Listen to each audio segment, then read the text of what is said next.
ओम शांति 6/11/2023 प्रातः मुरली। ओम शांति। बाप दादा मधुबन। बाबा आज कह रहे हैं, मीठे बच्चे, देही अभिमानी बनने में ही तुम्हारी सेफ्टी है। तुम श्रीमत पर रूहानी सर्विस में लग जाओ तो देह अभिमान रूपी दुश्मन वार नहीं करेगा। मीठे बच्चे, देही अभिमानी बनने में ही तुम्हारी सेफ्टी है। तुम श्रीमत पर रूहानी सर्विस में लग जाओ तो देह अभिमान रूपी दुश्मन वार नहीं करेगा। प्रश्न, विकर्मों का बोझ सिर पर है, उसकी निशानी क्या होगी? उसे हल्का करने की विधि सुनाओ। उत्तर, जब तक विकर्मों का बोझ है तब तक ज्ञान की धारणा नहीं हो सकती। कर्म ऐसे किए हुए हैं जो बार बार विघ्न डालते हैं, आगे बढ़ने नहीं देती। इस बोझ से हल्का होने के लिए नींद को जीतने वाले निद्राजीत बनो। रात को जागकर बाबा को याद करो तो बोझ हल्का हो जाएगा। गीत माता ओ माता। ओम शांति। यह हुई जगदम्बा की महिमा, क्योंकि यह है नई रचना। एकदम नई रचना तो होती नहीं, पुरानी से नई होती है। मृत्यु लोक से अमर लोक जाना है। यह जैसे जीने और मरने का सवाल है। या तो मृत्यु लोक में मरकर खत्म होना है, या तो जीते जी मरकर अमर लोक में चलना है। जगत की माँ माना जगत को रचने वाली। ये ज़रूर है बाप स्वर्ग का रचयिता है। रचना रचते हैं ब्रह्मा द्वारा।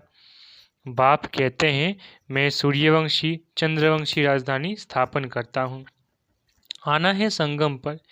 कहते भी है, कल्प के संगम युगे हर संगम युगे आता हूँ। क्लियर समझानी है। सिर्फ मनुष्यों ने भूल कर नाम बदली कर दिया है। सर्वव्यापी का ज्ञान जो सुनाते हैं उसमें पूछना पड़ता है, ये किसने कहा, कब कहा, कहाँ लिखा हुआ है। अच्छा, गीता का भगवान कौन है जो ऐसे कहते हैं? श्री कृष्ण तो देहधारी है, वो तो सर्वव्यापी हो नहीं सकता। श्री कृष्ण का नाम बदल जाए तो बात आ जाती है बाप पर।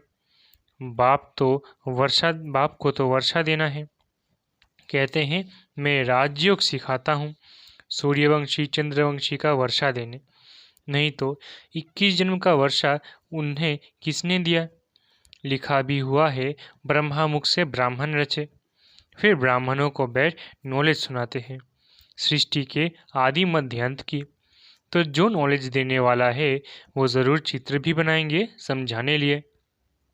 वास्तव में इसमें कोई लिखने पढ़ने की बात नहीं है, परंतु यह सहज कर समझाने लिए चित्र बनाए हुए हैं। इनसे बहुत काम हो सकता है। तो जगत अम्बा की भी महिमा है।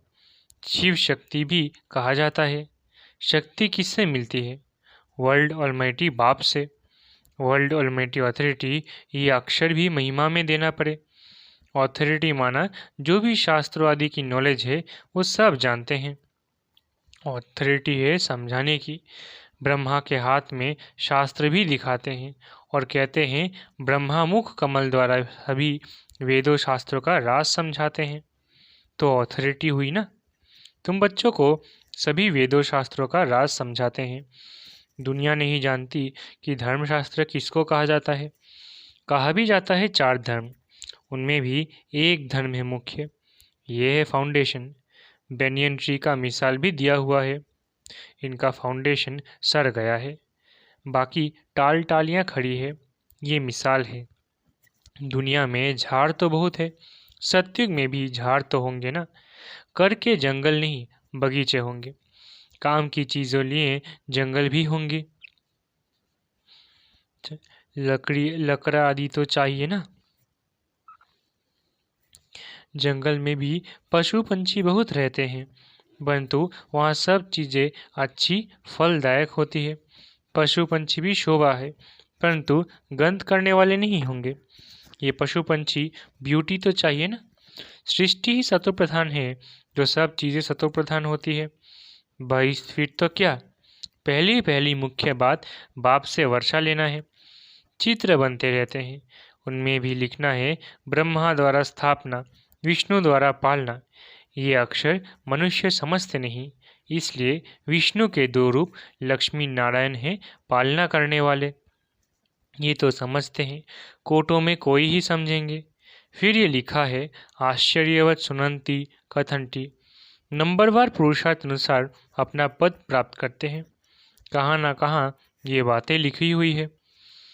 भगवानुवच अक्षर भी ठीक है। भगवान की बायोग्राफी अगर बिगड़ जाए तो सब शास्त्र खंडन हो जाए। देखने में आता है बाप दिन प्रतिदिन अच्छी अच्छी पॉइंट्स देते रहते हैं। पहले पहले तो निश्चय कराना है कि भगवान ज्ञान का सागर है, मनुष्य सृष्टि का बीज रूप है। चैतन्य बीज में नॉलेज किसकी होगी? ज़रूर झाड़ की होगी। तो बाप आकर नॉलेज समझाते हैं ब्रह्मा द्वारा। ब्रह्मा कुमार कुमारियाँ नाम अच्छा है। प्रजापिता ब्रह्मा के कुमार कुमारियाँ तो ढेर है, इसमें अंधश्रद्धा की कोई बात नहीं। ये तो रचना है ना। बाबा मम्मा अथवा तुम मात पिता सब कहते हैं। जगदम्बा सरस्वती है ब्रह्मा की बेटी। ये तो प्रैक्टिकल में बीके है। कल पहले भी ब्रह्मा द्वारा नई सृष्टि रची थी, अब फिर जरूर ब्रह्मा द्वारा ही रचना होगी। सृष्टि के आदि मध्य अंत का राज बा भी समझाते हैं, इसलिए इनको नॉलेजफुल कहा जाता है। बीज में जरूर पूरे वृक्ष की नॉलेज होगी। उनकी रचना चैतन्य मनुष्य सृष्टि है। बाप राजयोग भी सिखलाते हैं। परम पिता परमात्मा ब्रह्मा द्वारा ब्राह्मणों को बैठ सिखलाते हैं, जो ब्राह्मण फिर देवता बनते हैं। सुनने समय मजा तो सबको बहुत आता है, परंतु देह अभिमान के कारण धारणा नहीं होती। यहाँ से बाहर गए और खलास। अनेक प्रकार का देह अभिमान है, इसमें बड़ी मेहनत चाहिए। बाप कहते हैं नींद को जीतने वाले बनो, देह अभिमान छोड़ो, देही अभिमानी बनो। रात को जागकर याद करना है, क्योंकि तुम्हारे सिर पर जन्म जन्मांतर के विकर्मों का बोझा बहुत है, जो तुमको धारणा करने नहीं देते हैं। कर्म ऐसे किए हुए हैं, इस कारण देही अभिमानी नहीं बनते। गपोड़े बहुत मारते हैं, बड़े गपोड़े का चार्ट लिख भेजते हैं कि हम 75% याद में रहते हैं, परंतु बाबा कहते हैं इम्पॉसिबल। सबसे आगे चलने वाला खुद कहता है कि इतनी भी कोशिश करता हूँ याद करने की, परंतु माया भुला देती है। सच्चा चार्ट लिखना चाहिए, बाबा भी बतलाते हैं ना, तो बच्चों को भी फॉलो करना चाहिए। फॉलो नहीं करते तो चार्ट भी नहीं भेजते। पुरुषार्थ के लिए समय मिला हुआ है। यह धारणा कोई मासी का घर नहीं, इसमें थकना नहीं होता। कोई समझने में टाइम लेते हैं, आज नहीं तो कल समझ लेंगे। बाबा ने कह दिया कि जो देवी देवता धर्म का होगा और धर्म में कन्वर्ट हो गया तो वो आ जाएगा। एक दिन अफ्रीकन शादी भी की कॉन्फ्रेंस होगी। भारत खंड में आते रहेंगे, आगे कभी आते नहीं थे, अभी सभी बड़े बड़े आते रहते हैं। जर्मनी का प्रिंस आदि ये सब कभी बाहर निकलते नहीं थे। नेपाल का जो किंग था उसने कभी रेल देखी नहीं थी। अपनी हद से बाहर कहाँ जाने का हुक्म नहीं था। पोप कभी बाहर नहीं निकला था, अभी आया। आएंगे सब, क्योंकि ये भारत सभी धर्म वालों का बहुत बड़े से बड़ा तीर्थ है, इसलिए ये एडवर्टाइज जोर से निकलेगी। तुमको सब धर्म वालों को बतलाना है, निमंत्रण देना है। ज्ञान फिर भी वही उठाएंगे जो देवी देवता धर्म वाले कन्वर्ट हो गए हैं। इसमें समझ चाहिए। अगर समझे तो शंख ध्वनि जरूर करे। हम ब्राह्मण हैं ना, हमको गीता ही सुनानी है। बहुत सहज है। बेहद का बाप है, स्वर्ग का रचयिता, उनसे वर्षा पाना हमारा हक है। सबका हक है अपने पियर घर मुक्ति धाम में जाने का। मुक्ति जीवन मुक्ति का हक है। जीवन मुक्ति सबको मिलनी है। जीवन बंध से मुक्त हो शांत में जाते हैं, फिर जब आते हैं तो जीवन मुक्त है। परंतु सबको सत्युग में तो जीवन मुक्ति नहीं मिलती। सत्युग में जीवन मुक्ति में थे देवी देवता। पीछे जो आते हैं कम सुख कम दुख पाते हैं। ये हिसाब किताब है। सबसे कंगाल भारत ही बना है, जो सबसे ऊंच था। बाप भी कहते हैं यह देवी देवता धर्म बहुत सुख देने वाला है। यह बनी बनाई है, सब अपने अपने समय पर अपना अपना पार्ट बजाते हैं। हेवनली गॉडफादर ही हेवन स्थापन करते हैं और कोई कर ना सके। क्राइस्ट से 3000 वर्ष पहले बरोबर कहते हैं हेवन था, नई दुनिया थी। क्राइस्ट कोई वहाँ थोड़ी ही आएगा, वो अपने समय पर ही आता है। फिर उनको अपना पार्ट रिपीट करना है।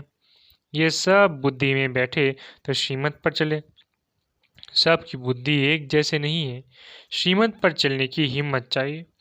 फिर शिव बाबा आप जो खिलाओ जो पहनाओ, ब्रह्मा और जगदम्बा द्वारा, ब्रह्मा द्वारा ही सब कुछ करेंगे ना, तो दोनों कंबाइंड है, ब्रह्मा द्वारा ही कर्तव्य करेंगे। शरीर तो दो इकट्ठे नहीं है, कोई कोई कंबाइंड शरीर भी देखा है बाबा ने। सोल तो दोनों की अलग अलग हो गई।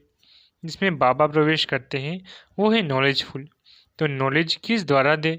श्री कृष्ण का चित्र तो अलग है, यहाँ तो ब्रह्मा चाहिए। प्रैक्टिकल में ब्रह्मा कुमार कुमारियाँ कितने हैं? ये कोई अंधश्रद्धा तो नहीं है। एडॉप्टेड चिल्ड्रन को भगवान पढ़ाते हैं। कल पहले जो एडॉप्ट हुए हैं वही अब होते हैं। बाहर ऑफिस में तो कोई नहीं कहेंगे हम बीके हैं, ये गुप्त हो गया। शिव बाबा की संतान तो है ही, बाकी रचना नई सृष्टि की रचनी होती है, पुरानी से नया बनाते हैं। आत्मा में खाद पड़ने से पुरानी हो जाती है। सोने में ही खाद पड़ती है तो फिर झूठा हो जाता है।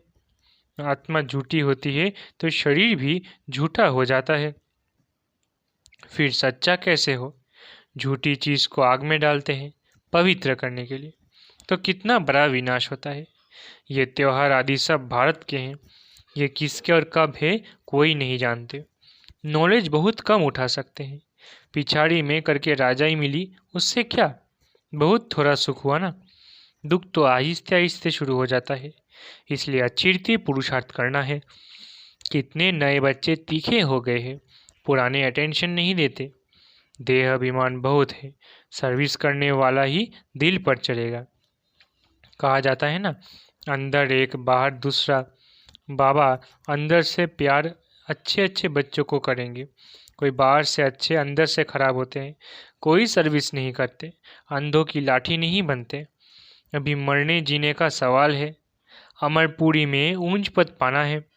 मालूम पड़ता है किस किस ने कल पहले पुरुषार्थ कर ऊंच पद पाया है, वो सब देखने में आता है। जितना जितना देही अभिमानी बनेंगे उतना सेफ्टी में चलते रहेंगे। देह अभिमान हरा देता है। बाप तो कहेंगे श्रीमत पर जितना रूहानी सर्विस में चल सको उतना अच्छा है। सबको बाबा समझाते हैं। चित्रों पर समझाना बहुत सहज है। ब्रह्मा कुमार कुमारियाँ तो सब है, वो शिव बाबा है बड़ा बाबा।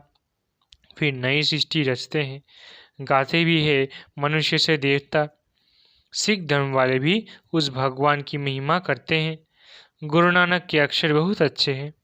जब साहेब को तो सुख मिलेगा, ये है सार तंत्र। सच्चे साहेब को याद करेंगे तो सुख पाएंगे, अर्थात वर्षा मिलेगा। मानते तो है एक ओमकार। आत्मा को कोई काल नहीं खा सकता। आत्मा मैली होती है, बाकी विनाश नहीं होती, इसलिए अकाल मूर्त कहते हैं। बाप समझाते हैं मैं अकाल मूर्त हूँ तो आत्मा भी अविनाशी है। हाँ, बाकी पुनर्जन्म में आती है। हम एक रस है। साफ बतलाते हैं मैं ज्ञान का सागर हूँ, रूप बसंत भी हूँ। तो ये बातें समझकर समझानी है। अंधों की लाठी बनना है, जिए दान देना है, फिर कभी अकाले मृत्यु नहीं होगा। तुम काल पर विजय पाते हो। अच्छा, मीठे मीठे सिखिलधे बच्चों प्रति माता पिता बाप दादा का याद प्यार और गुड मॉर्निंग। रूहानी बाप की रूहानी बच्चों को नमस्ते। हम रूहानी बच्चों की रूहानी माता पिता बाप दादा को याद प्यार, गुड मॉर्निंग और नमस्ते नमस्ते नमस्ते। शुक्रिया बाबा। धारणा के लिए मुख्य सार। पहला, श्रीमत पर रूहानी सर्विस करनी है, अंधों की लाठी बनना है, शंख ध्वनि जरूर करनी है। दूसरा, देही अभिमानी बनने के लिए याद का चार्ट रखना है, रात को जागकर खास याद करना है, याद में थकना नहीं है। वरदान, सदा अपनी श्रेष्ठ शान में रहे, परेशानियों को मिटाने वाले मास्टर सर्वशक्तिमान भव। वरदान, सदा अपनी श्रेष्ठ शान में रहे, परेशानियों को मिटाने वाले मास्टर सर्वशक्तिमान भव। सदा ये वरदान स्मृति में रहे कि हम अपनी श्रेष्ठ शान में रहने वाले, औरों की परेशानी को मिटाने वाले मास्टर सर्वशक्तिमान हैं। कमज़ोर नहीं, श्रेष्ठ शान के तख्त नशीन है। जो अकाल तख्त नशीन, बाप के दिल तख्त नशीन श्रेष्ठ शान में रहने वाले हैं, वे स्वप्न में भी कभी परेशान नहीं हो सकते। कोई कितना भी परेशान करे, लेकिन अपनी श्रेष्ठ शान में भी रहते हैं। स्लोगन, सदा अपने सम्मान में रहो तो सर्व का मान मिलता रहेगा। स्लोगन, सदा अपने सम्मान में रहो तो सर्व का मान मिलता रहेगा। अच्छा, ओम शांति। शुक्रिया बाबा।